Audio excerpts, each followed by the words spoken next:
Buenas tardes, si os parece comenzamos. Mi nombre es Antonio Javier González Rueda.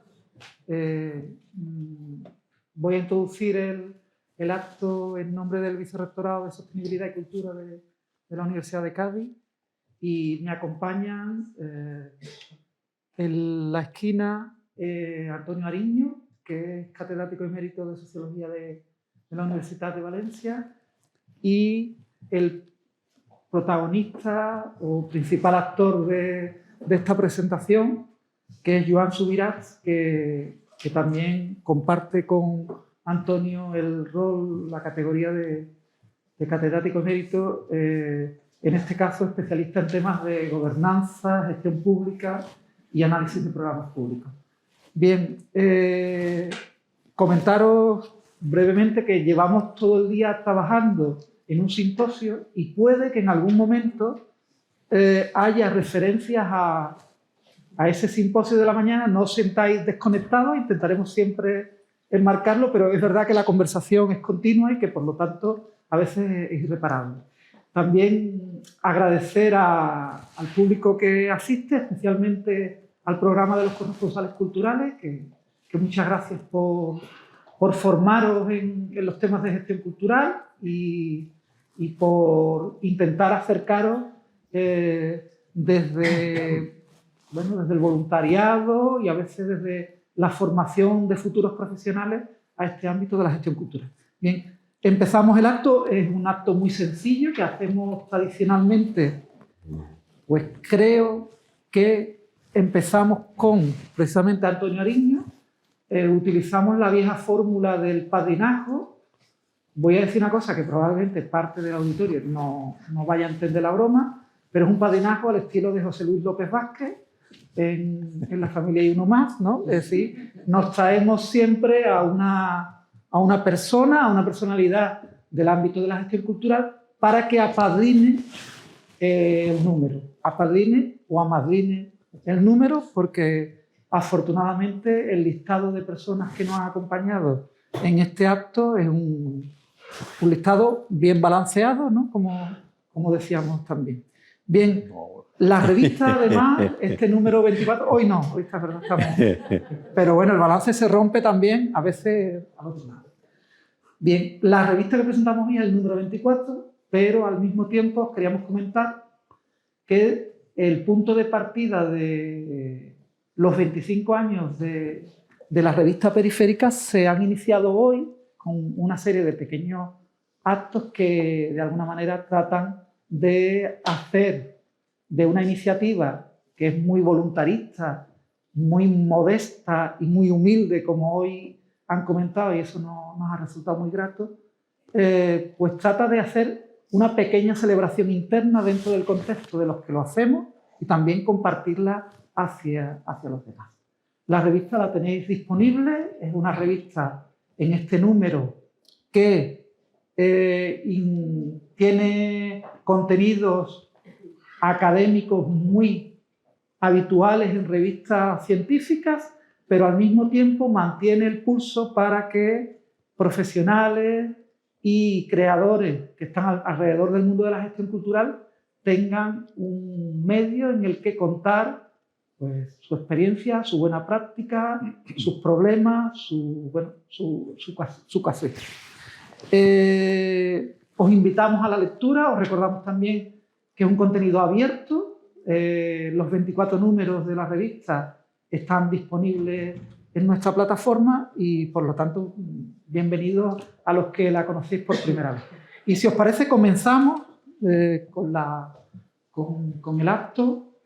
Vamos a tratar de mezclar una pregunta por parte de Antonio y otra parte por parte mía, de manera que el invitado, el padrino, en este caso Joan, se sienta casi mareado por el ping-pong que vamos a establecer, ¿no?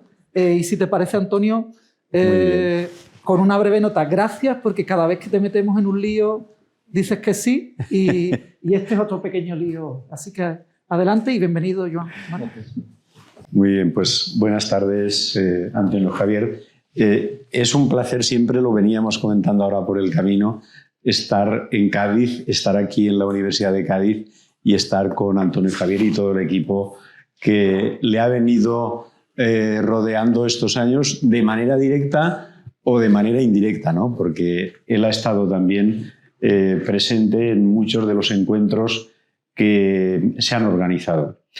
Respecto a Joan Subirats, creo que aparte de que ya Antonio Javier ha dicho algunas palabras, le conocéis seguro todas las personas que estáis aquí, ¿no? Porque ha tenido que asumir el papel de acabar una ley que empezó Manuel Castells y que parecía que no iba a poder salir, y él ha conseguido sacarla adelante, y dentro de esa ley pues la cultura, desde la primera página, tiene el papel que yo creo que en esta sala y en esta casa muchísimas veces hemos defendido, ¿no? Entonces es un gran placer también tenerle hoy aquí en esta presentación del número 24, pero anteriormente había estado dedicado a las políticas culturales del Ayuntamiento de Barcelona. O sea que hay muchísimas razones para tenerle con nosotros esta tarde, ¿no? Y bueno, no hay un propósito de mareo, ¿eh? No tenemos... porque es imposible marearle. Esa es la razón, ¿eh? No porque no lo quisiéramos intentar. Esta mañana salían una serie de cuestiones que todas ellas giraban alrededor de las políticas culturales y especialmente la necesidad de repensar, se decía en la última sesión, repensar las políticas culturales en general, ¿no? Ya hablaremos más adelante en la sesión de la universidad.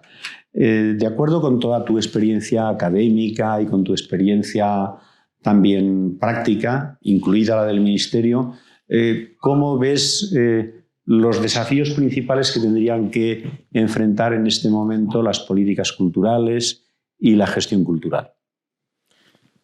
Bueno, ante todo, gracias por la invitación, ¿no? Y por poder compartir también hoy toda la sesión de esta mañana y que hemos tenido, que creo que ha sido muy intensa y muy, desde mi punto de vista, muy rica, ¿no? Quisiera empezar diciendo que claro, mi trayectoria, digamos, desde el punto de vista académico, tiene mucho que ver con ciencia política y con políticas públicas. Empecé haciendo de profesor el año 1974, ¿no? Y por lo tanto, digamos, la trayectoria es larga, ¿no? En el año 2017, ¿no? Acepté la invitación que me hizo la alcaldesa de Barcelona, Ada Colau, para que me incorporara como comisionado de Cultura en el Ayuntamiento de Barcelona. Lo digo porque hasta entonces no había estado directamente implicado en, digamos, en lo que es la gestión pública y lo hice primero como no electo, porque no había presentado a las elecciones, y luego en el 2019 sí que me presenté a las elecciones porque me invitó otra vez a la alcaldesa. Yo le condicioné mi sí a que cuando me jubilara de la universidad a los 70 años pudiera salir de la alcaldía, lo cual me dijo que sí. Entonces, del 2019 al 2021 estuve de teniente de alcalde. Lo digo entero, el nombre de la tenencia de alcaldía, porque creo que forma parte de la pregunta que me ha planteado el doctor Ariño, ¿no? Que era la tenencia de alcaldía de Cultura, Educación, Ciencia y Comunidad, ¿no? Ese fue el nombre, ¿no? que pusimos, que yo, digamos, propuse y se aceptó, ¿no? De entrada sorprendió porque incorporaba ciencia, ¿no? Que esta mañana se lo comentaba a Roberto, cuando me dijeron, pero si no tenemos competencia de ciencia, pero el alcalde de Vitoria, José Ángel Cuerda, siempre decía que donde acaban mis competencias empiezan mis incumbencias. Y entonces, ¿cómo no va a tener una ciudad como Barcelona, que tiene el sistema universitario que tiene, el sistema científico que tiene, una política de ciencia? Si no tiene una política de ciencia, ¿qué relación tiene con las universidades y con los centros de investigación? Pues los aparcamientos, la recogida de basuras, el sistema de transportes. Entonces, si no puede tener una política de ciencia es que está pensando que los retos urbanos que tiene planteados no tienen nada que ver con el sistema que está a su alrededor y que puede aprovechar. Bueno, lo digo porque, de hecho, la experiencia previa de esos 2 años de comisionado fueron importantes también para plantear. En los 2 años, y estoy respondiendo en parte a lo que decía, aprovechando un poco la trayectoria, a lo que me preguntaba el doctor Ariño, ¿no? Es decir, ¿qué elementos a mí me motivaron y que empecé a hacer como comisionado de cultura? Evidentemente, la relación con el sistema cultural de la ciudad va de soi, ¿no? Por lo tanto, no había ningún problema en seguir hablando con los de teatro, con los de ópera, con los de música, con los de cine. Es decir, ¿qué faltaba? Faltaba básicamente el llegar a gente que no iba normalmente a las entidades culturales, y se nos ocurrió crear una Bienal del Pensamiento, ¿no? Que tampoco no fue una ocurrencia mía, me la copié de Módena o de Turín, que estaban haciendo cosas similares, ¿no?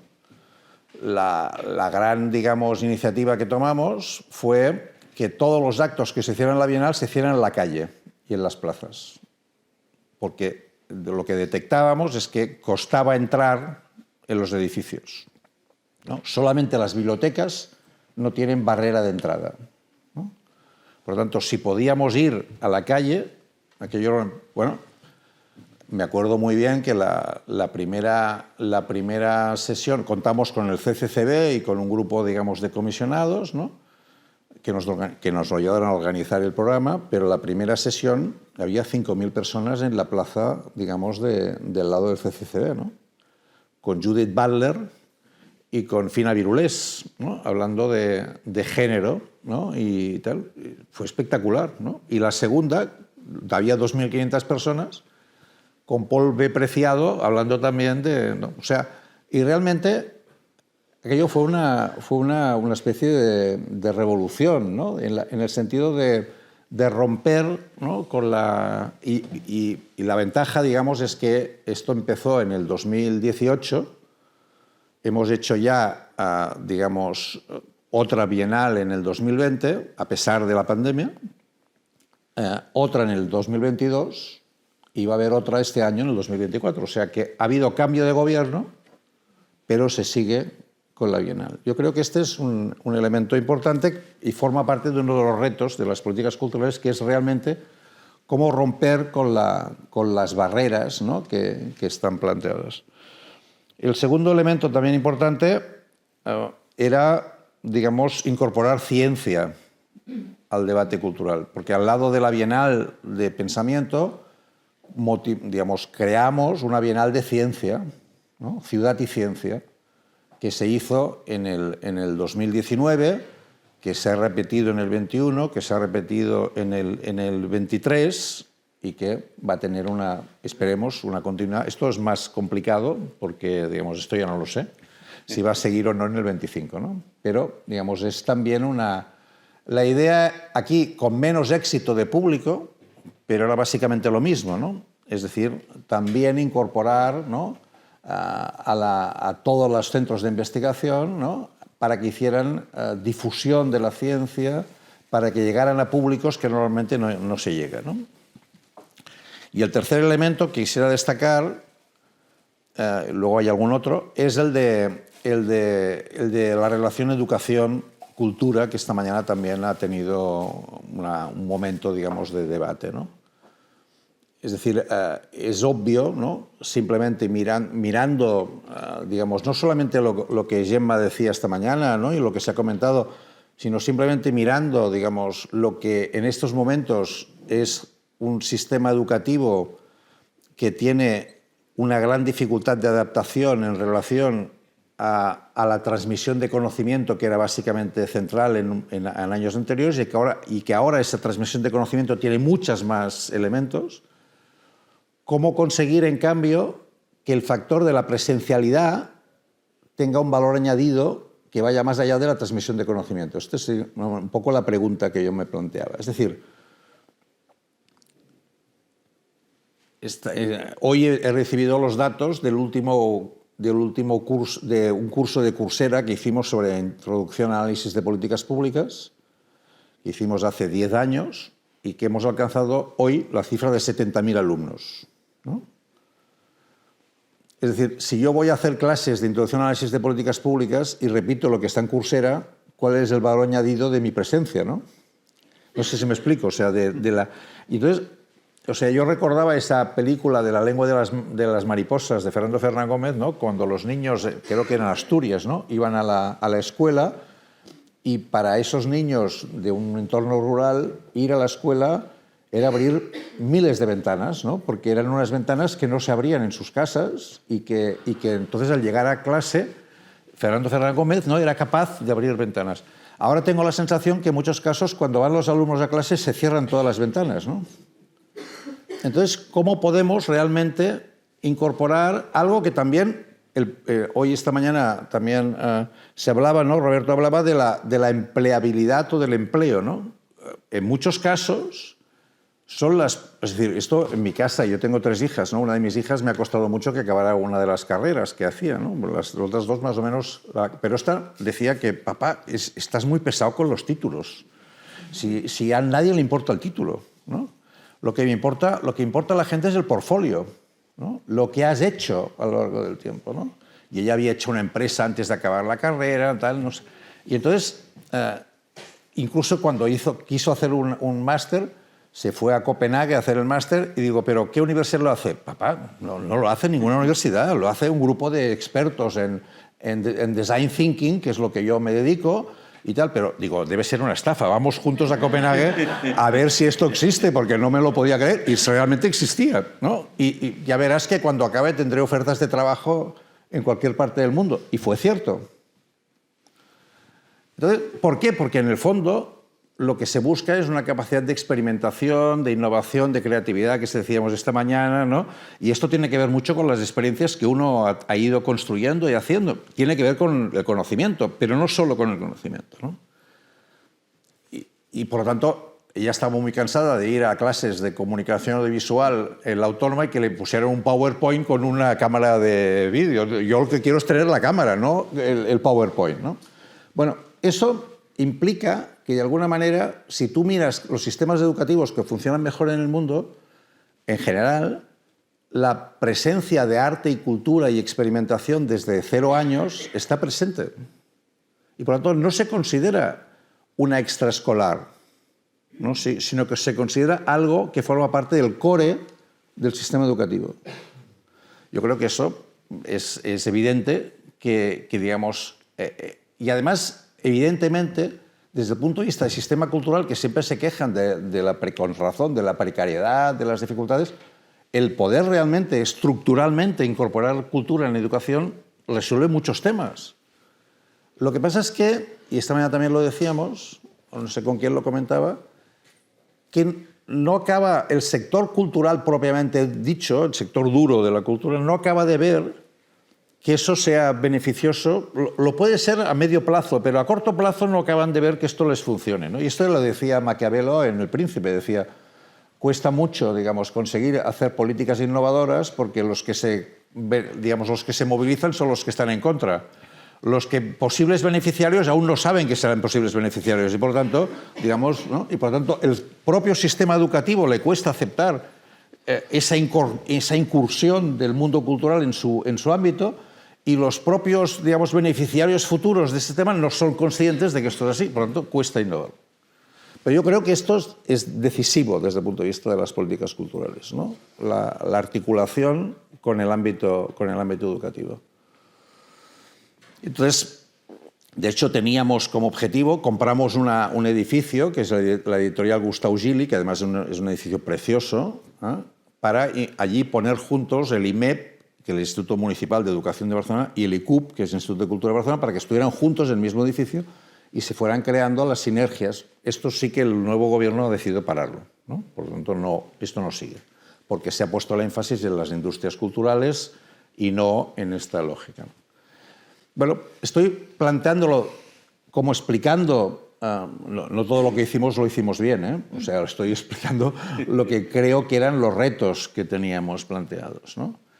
Evidentemente también había temas más de fondo, ¿no? Por ejemplo, pues si tú hacer becas o subvenciones a la creación cultural más que solamente a los resultados, ¿no? Esto también lo hicimos, es decir, que cómo poder invertir más en la... Y esto, el Consejo de Cultura de la ciudad, que funciona bastante bien, pues nos ayudó mucho a construir este tema.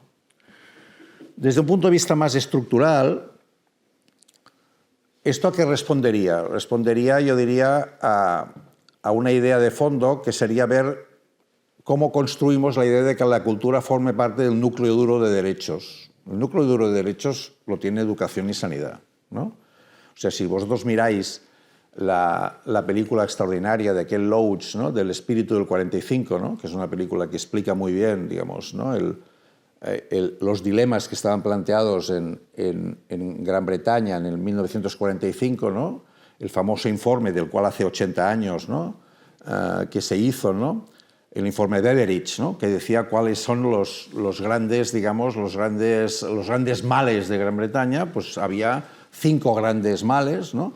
Y toda la política, ¿no? Lo que hizo que Clement Attlee ganara las elecciones contra Winston Churchill fue la capacidad de entender que después de 2 guerras mundiales aquello era necesario, ¿no? Y el welfare state sale de esa lógica. El welfare state, digamos, los grandes elementos centrales, los que acabaron consolidándose en todas partes, ¿no?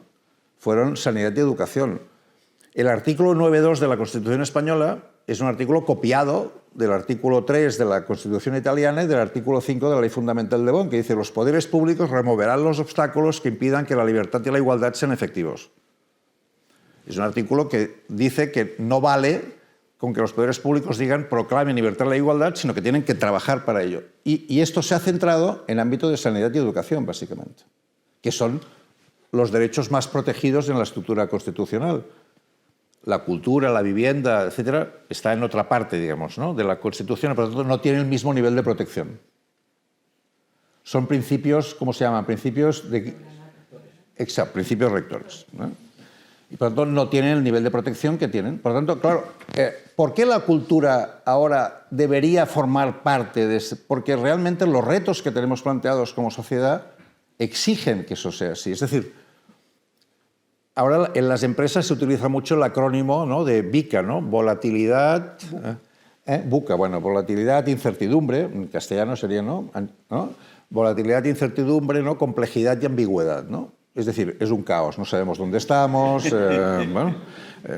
entonces, en el fondo, a mí esto me hace recordar que desde el punto de vista de construcción de los sujetos, ¿no? Si uno mira el libro de necesidades básicas de la Young Gaff de hace muchos años, dice salud, autonomía y autonomía crítica, ¿no? Son las 3 necesidades básicas que estas en cualquier ámbito cultural, sea cualquier ámbito civilizatorio, son claves, ¿no? La salud, sin la cual es muy difícil que puedas seguir funcionando como persona. Autonomía, es decir, todo lo que tenga que ver con vivir, con trabajar, con comer, etc. Y autonomía crítica, es decir, la capacidad de poder participar de las decisiones de las cuales a ti te afectan, ¿no? Claro, una parte de la cultura tiene elementos, ¿no? Que tienen que ver con, digamos, sobre todo con como dice Ariño, ¿no? La idea de sentirte persona, ¿no? De ser, ¿no? De proyecto personal, ¿no? Lo que te hace identificar como persona. Y esto tiene que ver con la autonomía y con la autonomía crítica. Por lo tanto, al lado de la salud y de la educación, que la educación evidentemente tiene mucho que ver con la autonomía crítica, tienes que incorporar la cultura cada vez más. Y ahí es donde, digamos, por mucho que hayas incorporado educación, al menos esta es la sensación que yo tuve cuando me dediqué a esto, al lado de incorporar la educación, tienes que incorporar la cultura, porque si no, digamos, Bourdieu, ¿no? La mochila cultural, o sea, no es verdad que una persona que sale de la escuela aula de Barcelona, que es la de más prestigio, y una persona que sale del instituto, del bachillerato de San Adrián del Besós, los dos salen con el mismo título de bachillerato, pero no tiene nada que ver. Y si no somos capaces, ¿no? A vosotros no os tengo que convencer, ¿no? A los que estáis aquí. Si no somos capaces de incorporar elementos, digamos, que puedan compensar las desigualdades de origen, ¿no? Digamos, familiares, de trayectoria, etc. Entonces, ¿cómo vamos a poder seguir diciendo que la educación es algo que nos garantiza la igualdad de oportunidades y tal? Esto no. O somos capaces de poder trabajar en esa lógica, ¿no? De mochila cultural, porque las mochilas culturales son muy distintas de las personas. Por lo tanto, en el fondo, el debate sobre igualdad necesita incorporar cultura. No basta con sanidad y con educación. Pero esto, claro, es muy fácil de decir y es complicado de hacer, ¿no? Bueno, yo creo que esta es un poco la base de lo que yo entiendo que forma parte de los grandes desafíos en el ámbito de la política cultural. Luego, si entramos más en detalle, pues claro, una política pública, y ahora me pongo el sombrero de especialista en políticas públicas, tiene tres grandes ámbitos. Una política pública necesita una esfera conceptual, ¿no? Una esfera sustantiva de desarrollo de esa idea, de ese concepto, y una parte operativa. En esos tres elementos, lo conceptual, lo sustantivo y lo operativo, esto exige, ¿no?, plantear una política cultural que implica, primero, definir cuál es el problema, ¿no?, y por qué los poderes públicos han de ocuparse de esto, porque podría ser que la interacción social resolviera el problema. Por lo tanto, un primer elemento conceptual es definir por qué los poderes públicos han de ocuparse del ámbito de la cultura. Luego, ver cómo se despliega ese ámbito, ¿no? Es decir, desde el punto de vista conceptual, ¿qué diría yo? Pues la cultura es algo que nos hace sentir humanos, que nos identifica, que nos caracteriza, por lo tanto, ¿no? El déficit en el ámbito cultural es un déficit humano, ¿no?, de persona. Por lo tanto, desde el punto de vista conceptual es potente, ¿no? Desde el punto de vista sustantivo, nos tengo que decir pues, la cantidad de elementos en que se despliega la política cultural, que son muchísimos. Y desde el punto de vista operativo, pues hablaríamos de todo lo relacionado con los programas, con los impulsos de los programas de acceso, de las industrias culturales, de los temas de educación, los temas público-privado, que esta mañana también aparecía, etcétera, etcétera, ¿no? Bueno, esto sería todo un debate sobre la política cultural. Ya para acabar esta parte, cuando me incorporé, luego de mi jubilación, me llamaron para que me metieran en el rollo este del Ministerio de Universidades, que yo creo que no hubiera aceptado ninguna otra cosa que no fuera el Ministerio de Universidades, porque claro, en el final... Pero te pregunté ayer en el coche si cultura... Bueno, quizá cultura, no, pero no, nadie me lo planteó. Bueno, dijo el otro día un productor añejo que que todos los ministros de cultura eran tontos, con lo cual te han librado de... Así que sí lo vi, sí. No, yo creo que universidad, entonces, ahí es donde... digamos, también pensé en algunos elementos de los que acabo de comentar. Por ejemplo, es evidente, y aquí Antonio Ariño tuvo mucho que ver también, una conversación que tuvimos así un poco casi casualmente en Valencia, que nos generó después mucha cosa, el hecho de cómo incorporar también en el tema de la universidad el tema de la cultura, ¿no? Que creo que es obvio que después de todo lo que acabo de explicar es muy difícil imaginar que cuando hablemos de universidad no estemos hablando de lo que acabamos de hablar. Por lo tanto, necesitábamos esta parte. Y es cierto que la universidad no había incorporado esa dimensión desde un punto de vista más, digamos, doctrinal, ¿no? Y en la LOSU, gracias también a la colaboración de Ariño y de otra gente, pues pudimos incorporar toda una parte que creo que es significativa, ¿no? Incluso hicimos unas jornadas, ¿no?, en el Círculo de Bellas Artes sobre Universidad y Cultura, es decir, es algo que pensamos que valía la pena desplegar. Bueno, yo creo que esto básicamente es un poco lo que, no sé si he contestado lo que me preguntabas, pero estas son un poco las ideas que nos basaron. Luego, si queréis, pues hablaremos más concretamente de este tema. Como hay entre el público pues gente que por lo menos está tomando un primer contacto con la gestión cultural, con con el ámbito de las políticas culturales, porque están inscritos en una actividad de formación, tienen inquietudes. El Subirats, que fue comisionado y luego teniente alcalde, a esa gente joven que se está formando, ese político que se ocupaba de la cultura, ¿qué disposiciones, qué competencias le pediría a un gestor cultural? Es difícil la pregunta, pero tú eres académico, o sea, tienes la doble cara de saber de competencias como docente, pero también como político de ese ámbito. Es decir, ¿qué crees tú que debe tener dentro un gestor cultural ahora mismo? Yo diría sobre todo una dimensión no de negociado. O sea, uno de los problemas que yo creo que esta mañana también aparecía, ¿no? La idea de que yo me ocupo de cultura y por lo tanto tengo un negociado. O sea, la administración pública trabaja con dos conceptos que son contradictorios con todo lo que estamos diciendo, que es el concepto de jerarquía y el concepto de competencia. Los dos son, digamos, complicados desde el punto de vista de las necesidades actuales. Porque si se habla de jerarquía, pues ya partes de la hipótesis, ¿no?, que tú representas el interés general y que tú tienes la capacidad de decidir lo que se necesita, lo cual es contradictorio porque estamos hablando cada vez más de una democracia más participativa, necesitamos esa democracia participativa, por lo tanto deberías ser capaz de pensar que no se construye una política cultural desde la jerarquía, ¿no? Porque además el debate sobre el interés general, que nos podríamos alargar, también es un debate no existe ese interés general, sino que es el resultado, digamos, ¿no?, de un conjunto de interacciones que acaba definiendo lo que es el interés general en cada momento.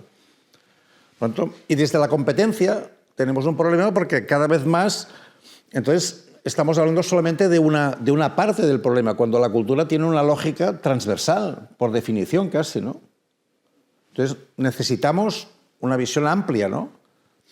Y por lo tanto yo diría que un primer elemento es ser capaz, cuando Juana lo decía esta mañana, ¿no?, o entiendes que tu política cultural es básicamente sobre la base de la interacción y de la cooperación, o difícilmente, ¿no?, lo puedes hacer. El trabajar en red, ¿no?, o sea, una de las ideas que está detrás del concepto de gobernanza es la idea de trabajar en red. Hay mucha gente que dice, nosotros trabajamos en red, ¿sí? ¿Y qué hacemos? Nos derivamos del problema, o sea, le pasamos el muerto a otro. No, esto no es trabajar en red, esto es pasarle el muerto a otro, ¿no? O sea, no es lo mismo. Trabajar en red quiere decir definir conjuntamente el problema y ver cada uno qué puede aportar desde sus posibilidades. Por lo tanto, cultura sin educación, esta mañana quién lo decía, Gemma, sin intermediación, ¿no? Intermediación quiere decir que tú estás, digamos, construyendo algo con otros. Y por lo tanto, necesitas incorporar ese elemento, ¿no? Es decir, el CCCB, o sea, hay dos grandes instituciones que ocupan una parte muy importante del Raval en Barcelona. Uno es el MACBA y el otro es el CCCB. Son dos ejemplos totalmente distintos de cómo se relaciona una institución cultural con el entorno. El MACBA simplemente es un mamotreto que está allí en medio, ¿no?, que hace cosas que probablemente podrían interesar, pero que nadie del barrio ni se atreve a entrar, porque dicen allí no sé qué pasa, ¿no? El CCCB, digamos, sobre todo desde hace 2 o 3 años, tiene una política de intermediación fundamental y, por lo tanto, no hay ninguna institución educativa, por ejemplo, del Raval, ¿no? Hay un instituto al lado del Raval, del CCB, que se llama Miquel Tarradell, donde se hablan 150 lenguas distintas. A mí me invitaron como ministro a que fuera a hablar con el grupo de segundo de bachillerato. Tengo la foto y os la puedo enseñar. Me quedé alucinado o sea, diversidad cultural a tope, digamos, ¿no? O sea, en venas, sí. Claro, el 58% de la población del Raval son nacidos fuera de España. Y los alumnos, evidentemente, muchos de ellos son nacidos ya en España o en Barcelona, pero, digamos, tienen orígenes. Y, por ejemplo, al final, 4 de ellos me vinieron a preguntar cómo podían a presentarse a becas para ir a la universidad porque en el papel que, digamos, en lo que es la ventana para poder apuntarte a la beca universitaria les pedían el NIE o el NIF y ellos no tenían papeles. O sea, la situación es esta, ¿no? ¿Y quién organizó esa sesión conmigo en el Miquel Tarradell? El CCB. O sea, el CCB es quien organizó la reunión, ¿no? Y organiza sistemáticamente, y el CCB forma parte de la estructura cultural y educativa del Miquel Tarradell, porque están a 50 metros. Bueno, eso es realmente algo que un gestor cultural hoy debería empezar a pensar, ¿no? Porque si no, resulta que, o sea, no debería haber ninguna institución cultural que no tuviera su espacio de intermediación. Porque, digamos, tiene que cuidarse de muchas cosas, ¿no? De los accesos, de cómo se recibe a las personas, de la diferencia entre las personas entre sí, ¿no? de qué actividades se hacen para poder mediar entre lo que se expone o lo que se quiere decir, ¿no? Estos son elementos clave, digamos, ¿no?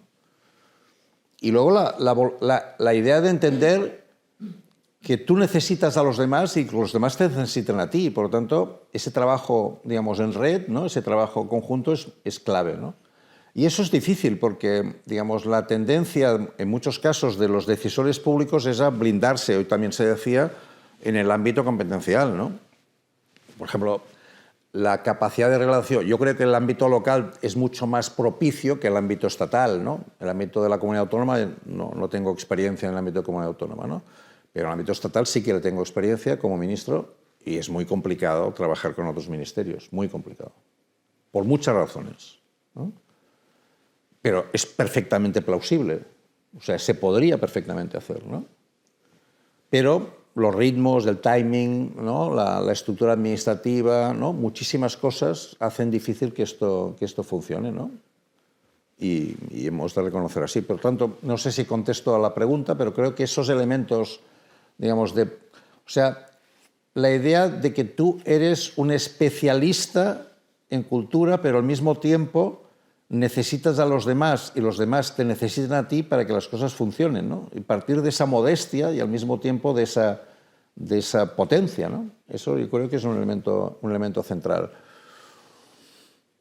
Y luego no dejarte, digamos, atrapar por la lógica sectorial que en muchos casos, los propios interlocutores del ámbito de cultura piden. Es decir, te están pidiendo que te ocupes de ellos y no de sus relaciones, ¿no? laterales, sino de ellos. Eso también es algo que también pasa, ¿no? Es decir, entonces estás capturado por el sector, digamos, ¿no? Los intereses sectoriales priman y entienden que si tú abres el foco, estás de alguna manera minusvalorando y reduciendo su atención, que es necesaria porque tú tienes que ocuparte de entrada de los de cultura. Sí, pero es que yo tengo otra concepción, ¿no? Más abierta, ¿no? Y esto es también una tensión muy fuerte, ¿no?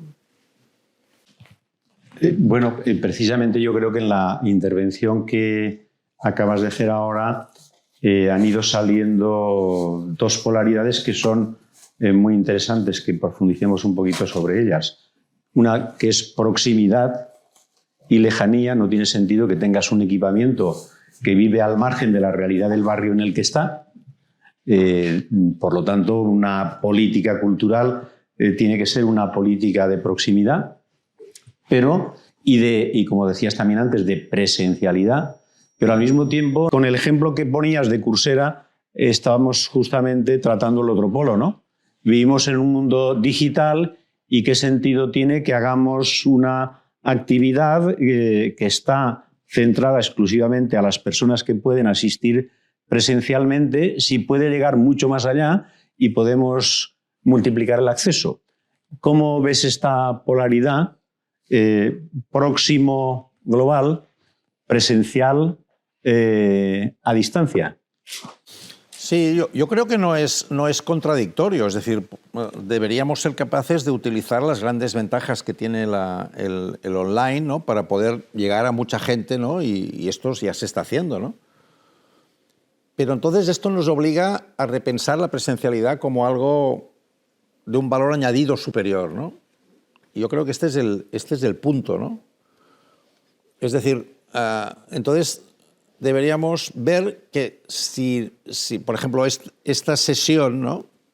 Ha tenido una gran ventaja hacer esta sesión, al menos para mí y para muchos de los que hemos estado esta mañana, que es que esta sesión no es una conferencia, sino que forma parte de una reflexión que ha durado todo el día y que se han visto puntos de vista muy distintos, ¿no?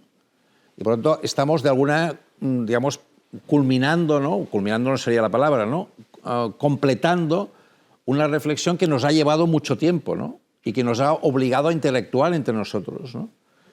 Esto es muy difícil que se pueda hacer online, ¿no? Porque no sé si esta mañana se ha grabado todo, ¿no? Imaginemos que se hubiera hecho online y la gente hubiera podido empezar a enviar preguntas y tal, pero no es exactamente lo mismo, porque además hemos hecho una pausa café y yo he estado hablando aquí con mi amigo de Girona y hemos estado comentando cosas y luego hemos comido. O sea, esto forma parte de una experiencia, ¿no? Algo de experiencia personal que se añade a los contenidos, etcétera, etcétera, ¿no? Por lo tanto, yo creo que no tiene por qué ser visto como contradictorio, ¿no? Lo que en estas bienales del pensamiento y de ciencia, todas están grabadas y podéis acceder a ellas, ¿no? Y por tanto, uno puede seguir viendo la sesión de Judith Butler y de Fina Virulés, pues 6 años después.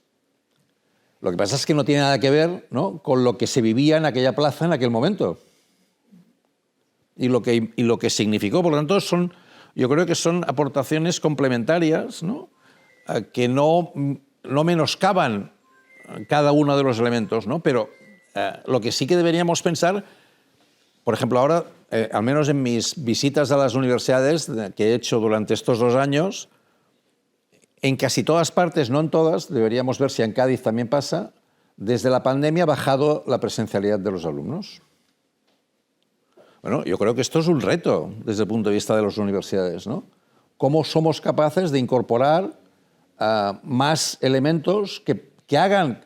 O sea, si yo recuerdo mi universidad, que probablemente por la época en que lo hice, del 69 al 74, yo creo que no hubo ningún año que tuviera más de un mes seguido de clases, porque nos dedicábamos a otras cosas, pero es muy difícil imaginar el valor añadido de mi formación universitaria sin pensar en todo lo que hacía fuera de la clase, con la gente, etcétera, etcétera, ¿no?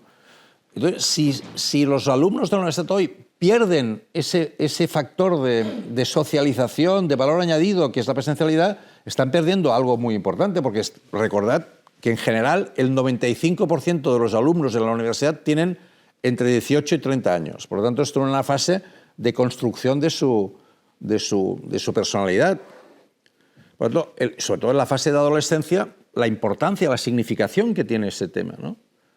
Entonces yo creo que las universidades han de incorporar factores, ¿no?, que refuercen la idea de presencialidad como algo importante, porque si no, realmente, pues Coursera está muy bien, ¿no? Lo ves desde casa, lo vas haciendo, ¿no?, y vas teniendo tu...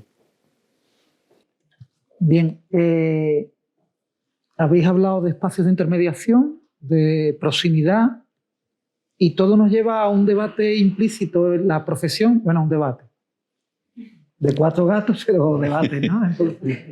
Que es que hay muchos profesionales que tienen una concepción de una cierta distinción de su profesión, del gestor cultural como una profesión bueno, que se separa de las demás.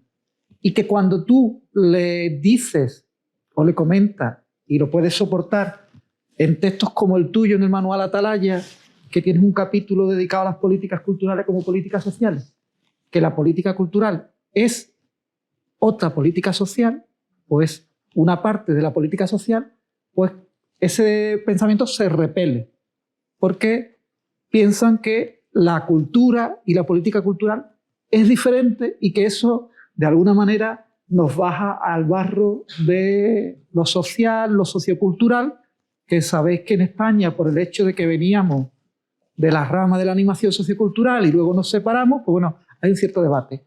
La pregunta es muy directa. ¿Para ti es una política social las políticas culturales?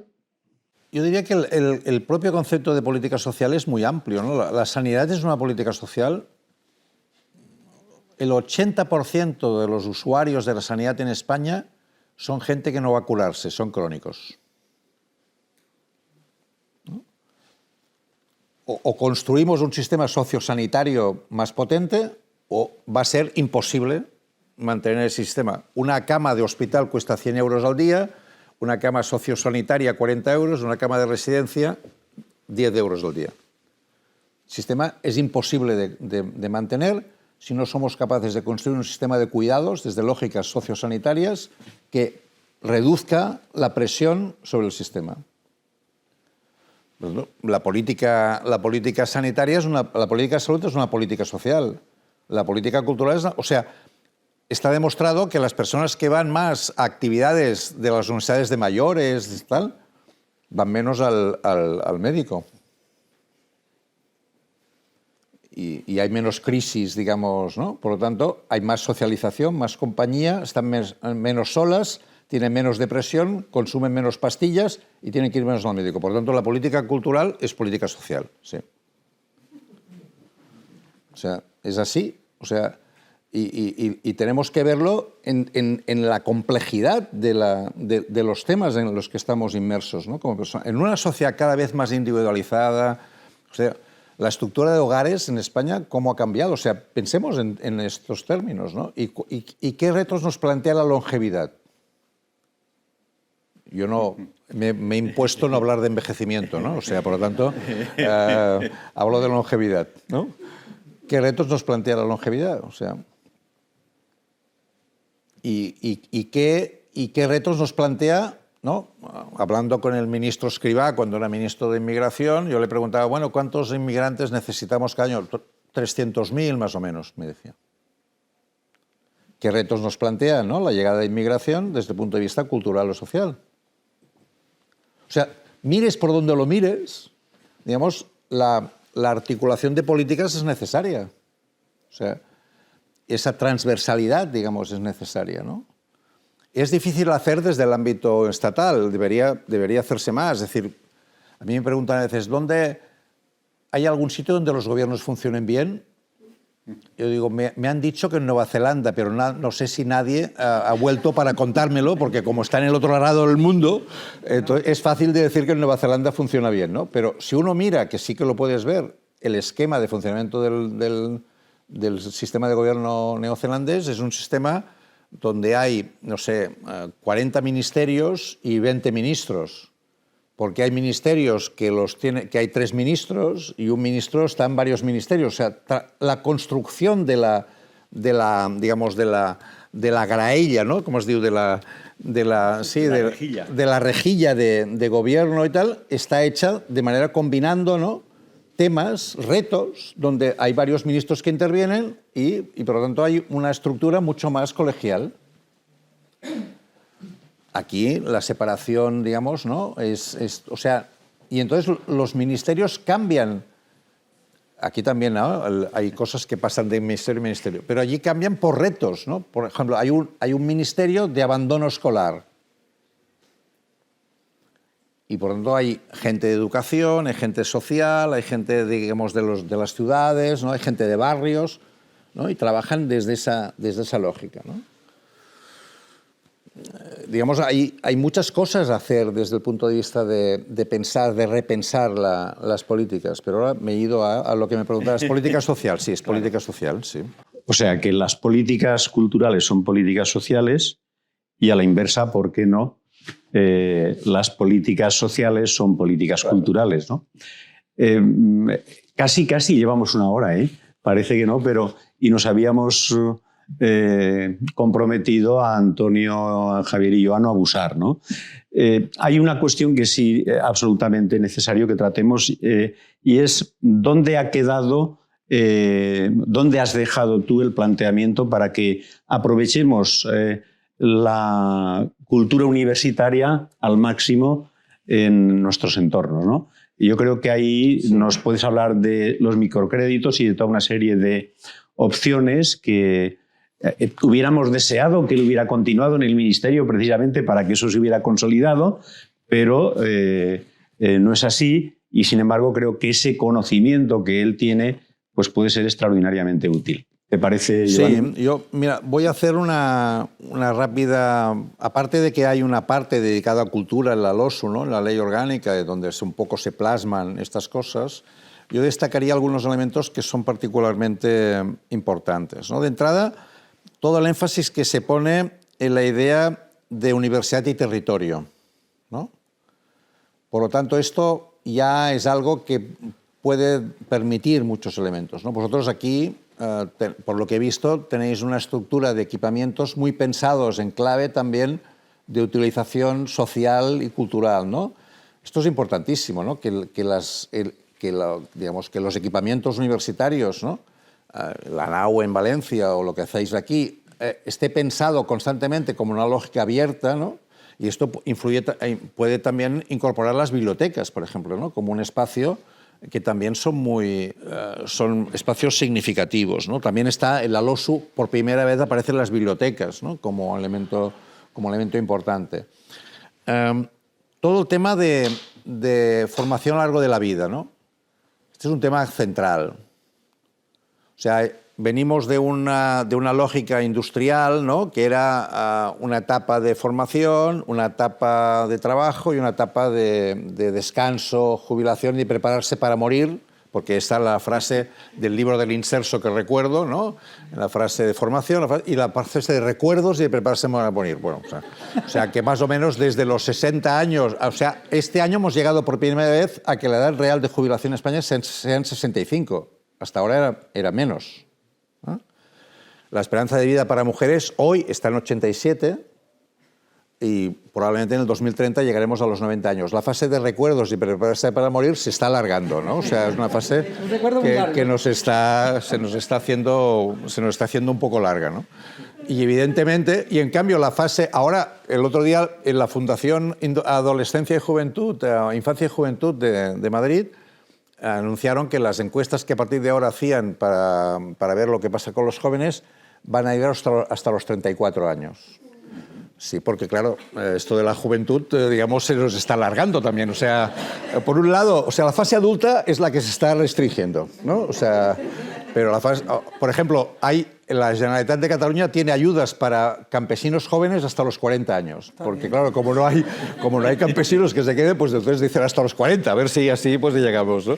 Y si prejubilan algunas empresas a los 50, pues claro, la fase adulta es una fase complicada, ¿no? O sea, esto no funciona, ¿vale?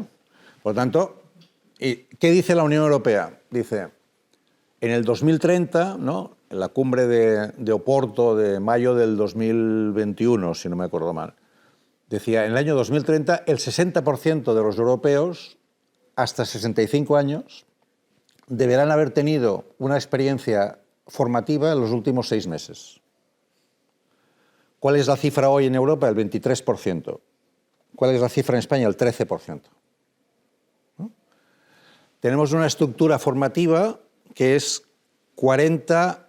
20-40, es decir, 40% de la población tiene estudios universitarios, 20% tiene estudios postobligatorios, 40% tiene estudios obligatorios, primarios, mínimos.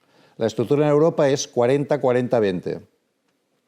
40 universitarios, 40 postobligatorios, 20 solamente obligatorios, ¿no? Tenemos un problema, ¿no? Es decir, cuando además avanzamos por edad, lo que nos aumenta es el 40 de abajo. O sea, cuanto más avanzamos en edad, más crece el 40%, ¿no? Por lo tanto, digamos, difícilmente podemos adaptar nuestra realidad, digamos, social en un momento de cambio de época que vivimos, porque ya no estamos en época de cambio, sino un cambio de época, ¿no?, si no somos capaces de incorporar la formación a lo largo de la vida como un elemento central, ¿no? Por lo tanto, esto implica en las universidades trabajar con la idea del alumni, ¿no?, de entrada, ¿no? Es decir, hay universidades americanas que ya están, que la matrícula es una tarifa plana para toda la vida. O sea, tú pagas la matrícula y toda la vida podrás actualizar tus conocimientos en esa universidad. Evidentemente la matrícula es cara, ¿eh? Pero bueno, digamos, esta es la hipótesis, ¿no? ¿Qué hemos hecho en la LOSU? Poner de relieve en todas partes que hemos podido la formación a lo largo de la vida, y esto tiene una plasmación que viene de Europa también, que son las microcredenciales, ¿no? Porque claro, si alguien dice, no, yo me quiero formar tal, entonces, ¿qué hago? Voy a la universidad, llamo a la puerta y dice, oiga, yo me quiero formar, ¿ustedes qué tienen? Vamos, tenemos 4 años un grado, 2 años un máster o un doctorado de 4 años. ¿Y algo un poco más corto que me pudiera servir un poco para actualizarme? No, esto no lo tenemos, ¿no? Tenemos el aula de tercera edad, el aula de la experiencia, ¿no? Pero esto es para pasar un rato, ¿no? Bueno, las microcredenciales son una estructura pensada, digamos, en clave de que tiene que ser de entre 1 crédito y 15 créditos, ¿no? Para los que no estáis al tanto, un curso de grado son 60 créditos, por lo tanto, como máximo, una microcredencial podría ser 1/4 parte de un curso anual. Y podría llegar a ser de 1 crédito, ¿no? De 1 crédito a 15 créditos, que es, digamos, lo hace la universidad, le da una titulación, ¿no? Por lo tanto certifica, y eso es acumulable, o sea, tú puedes ir acumulando y puedes construir un itinerario formativo y, subrayaría este tema, pueden acceder a las microcredenciales personas que no tienen las condiciones para entrar a la universidad, pero a las cuales se les reconoce por su experiencia profesional que pueden hacer este curso. Por lo tanto, estamos, ¿no?, rompiendo la idea, ¿no?, de que, claro, esto pasa en la universidad ahora, ¿no? Os decía antes, el 95% de los alumnos universitarios tienen menos de 30 años. Por lo tanto, la universidad no está atendiendo este tema. Demográficamente, en 15 años, ese sector de 18 a 30 va a bajar un 20%. Por lo tanto, un rector de la Universidad de Cádiz debería pensar, se nos está yendo un poco, se nos está acabando la clientela. Deberíamos ser capaces, ¿no?, con la estructura que tenemos, de pensar en términos de cómo podemos ir más allá, ¿no? Bueno, las microcredenciales sirven para esto. Claro, una microcredencial debería ser algo que no fuera que nos ponemos de acuerdo nosotros y decimos, a ver, ¿qué podemos hacer como una microcredencial que nos gustaría y tal? No, o sea, debería formar parte de alguien que viene a pedir algo, ¿no?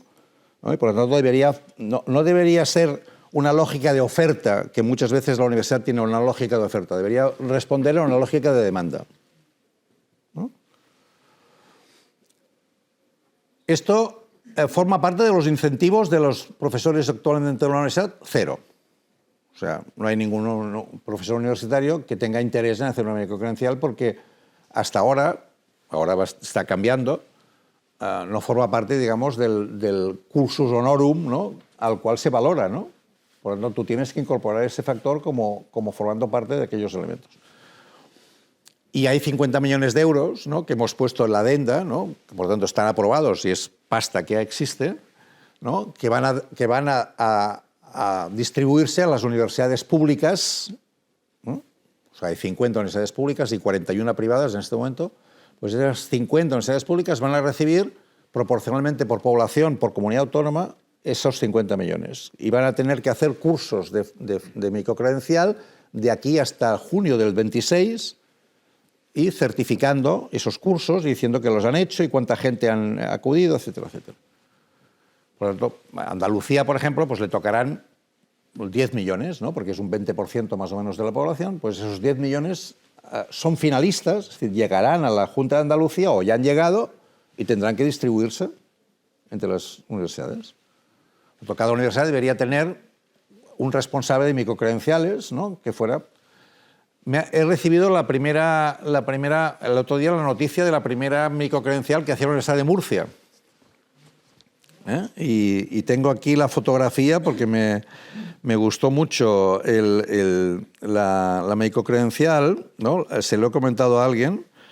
Primera microcredencial universitaria en ecografía obstétrica para matronas. Claro, o sea, es fantástica. O sea, es el ejemplo fantástico, ¿no? Porque es un grupo de matronas, ¿no? En 2 horas se cubrieron las 60 plazas.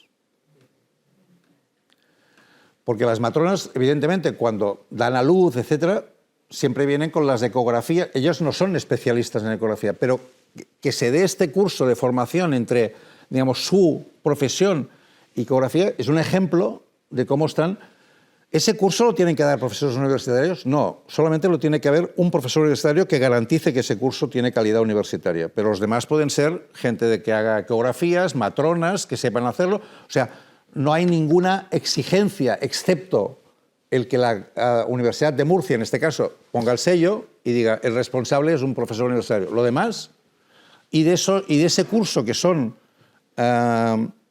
50 horas, 32 son online y 18 presenciales. Y se hacen en los días presenciales, son 3 días de 3 a 9 de la noche.